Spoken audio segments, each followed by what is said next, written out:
Hello everyone, welcome to my channel on Learning Field.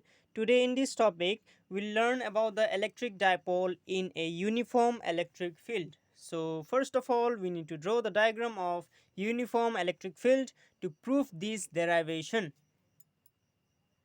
Take a pencil and scale and draw a uniform electric field diagram.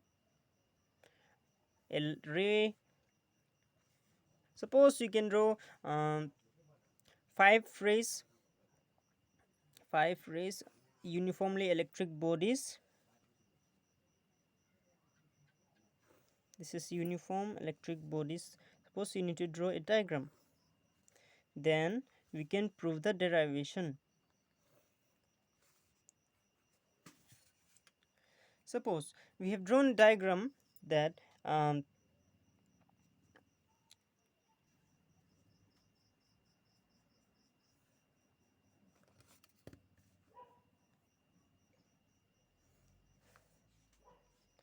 this is F is equals to plus QE, and the downside also we need to extend. Suppose this one is the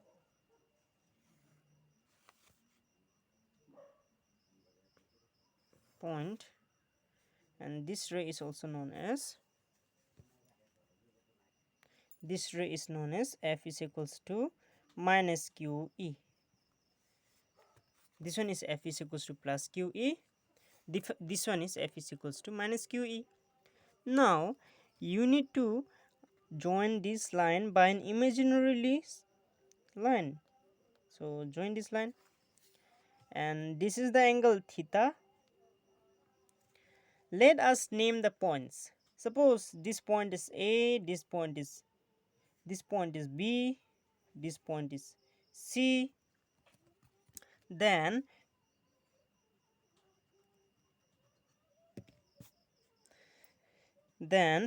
suppose the distance between this up to this is D, and the distance between this to this is D. Then total distance will be twice D. We already know that, isn't it? It will be twice D. Then suppose this is the electric field lines E. Electric field lines E. These are the electric field lines E. Okay. Then now let us write down the consideration part. Now let us consider an electric dipole moment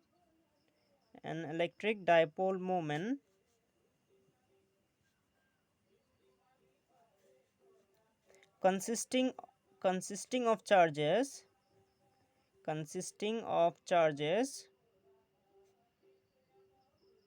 plus q and minus q at a and b suspended in a uniform electric field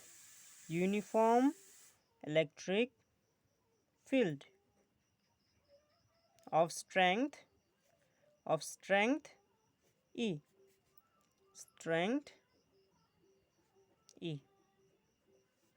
Now if you suppose examine the diagram, then you came to know that suppose this is plus q charge, this is minus q charge. Then by examining the diagram, we came to know that plus q charge, you can write down the derivation part from here. This is the consideration part. Okay, this is the derivation part. Plus q charge experiences a force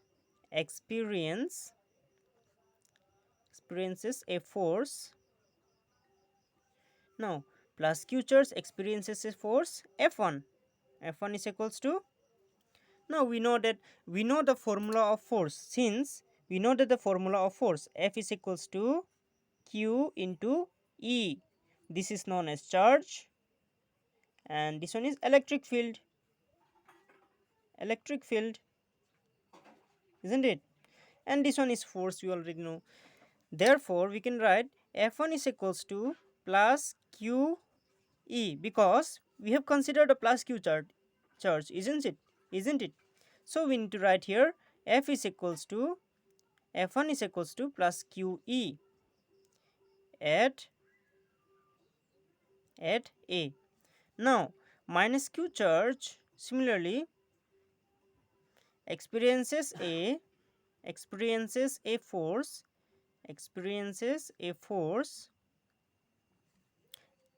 F1 we have done. Now F2 will be equals to, now look here, minus q charge experiences a force, F is equals to minus QE, is equals to minus QE at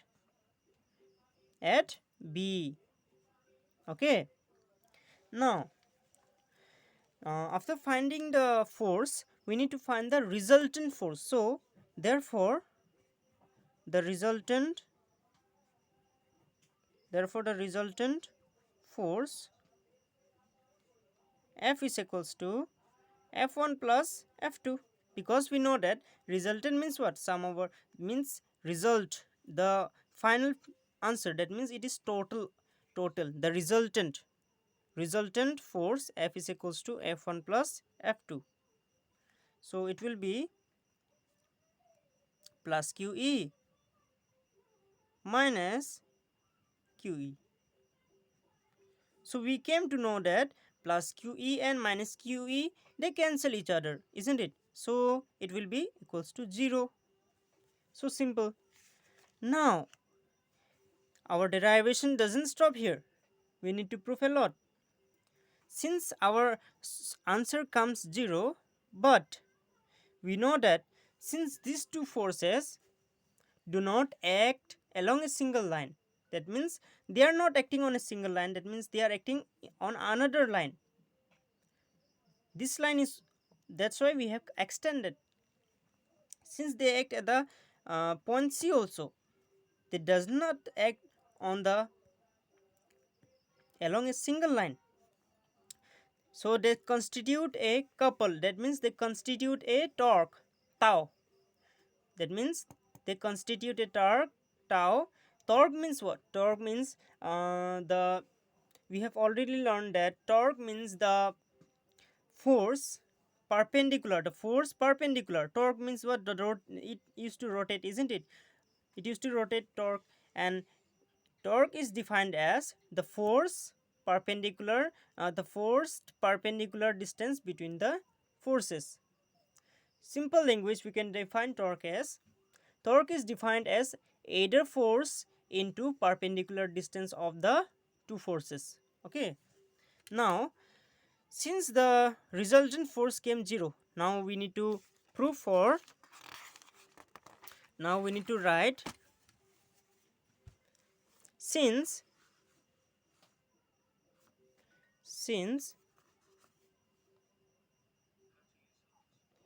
these two forces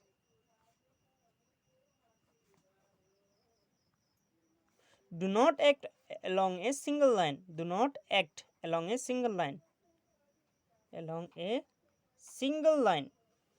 मतलब ये single line में act नहीं कर रहा है. So they constitute a couple,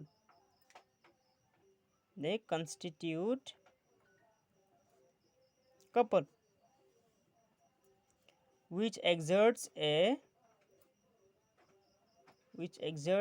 torque tau of the dipole. Okay.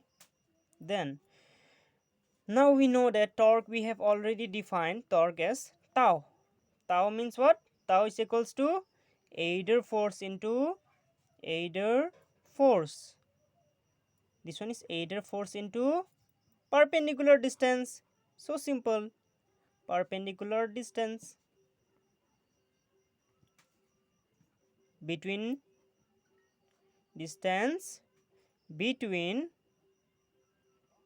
between the two forces, F1 and F2, isn't it? Now What is the area force in the diagram? You can look and tell me what is the area force in the diagram. We know that area means what? Any one force. Suppose we consider the plus q1, so it will be qe into and perpendicular distance between the two forces. Now what is the perpendicular distance? If you examine carefully in the diagram, now what is the perpendicular distance between them? Perpendicular distance is AC, isn't it? This is the altitude. If you see in the other language, it is altitude, and this is the perpendicular distance, isn't it? Or you can say this one is hypotenuse, this one is base, this one is perpendicular to it, or you can say this one is hypotenuse also, if you say in other language also. For now, the perpendicular distance between the two forces is AC. That one you need to remember.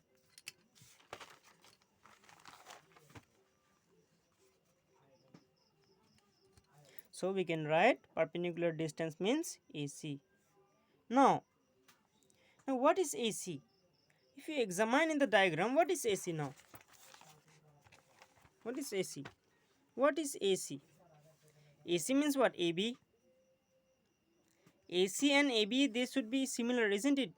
Since they are rotating like a torque, if you examine like this, since they are rotating like a torque, like a wheel of a car, since they are rotating like a torque, their distances should be same.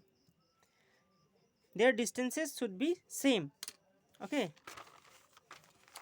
So QE is equals to, that means tau is equals to QE into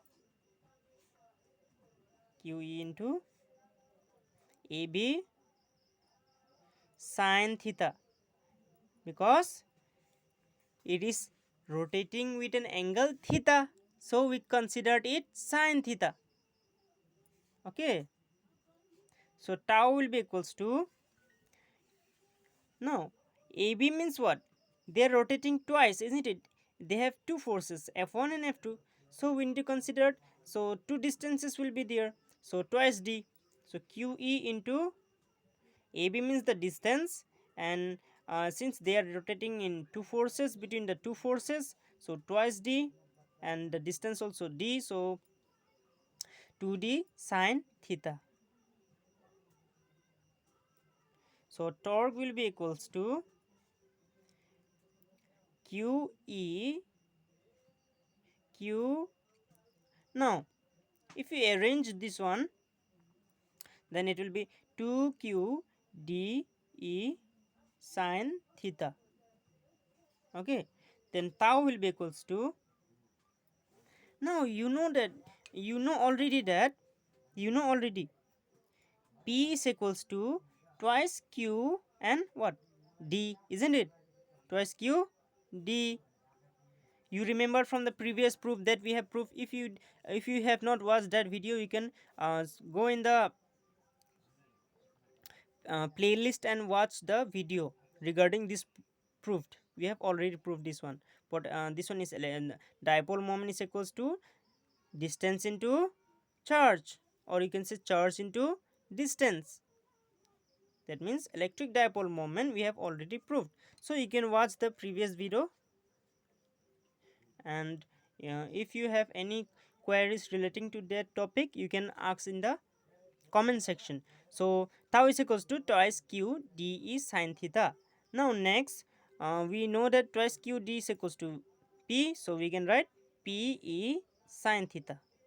Okay, therefore we can write, therefore the tendency of the torque, is to bring the dipole along the direction of lines, isn't it? We know already direction of lines of force of electric field. So Therefore we can write, if E is equals to 1, sin E is equals to also 1, then theta is equals to 90 degree. Why theta is equals to 90 degree? If you watch in the diagram, if you watch carefully in the diagram, look, the theta, the angle between them is, isn't it, the angle between them is 90 degree, isn't it? So we can consider it as sin theta is equals to 90 degree. So theta is equals to 90 degree, or sin sorry, not sin theta, theta is equals to 90 degree, and sin E is equals to 1. Okay, then we can write, then tau is equals to P. Okay, this is the required solution of the given derivation. If you uh, if you want to write this, you can write, this question carries only 3 marks, so you can practice how much short is possible, you can practice. Hence proved. So it is very easily explained. If you like the video, please share, like and comment. And if you didn't watch the previous video, you can watch in go in the playlist and watch the videos. Thank you.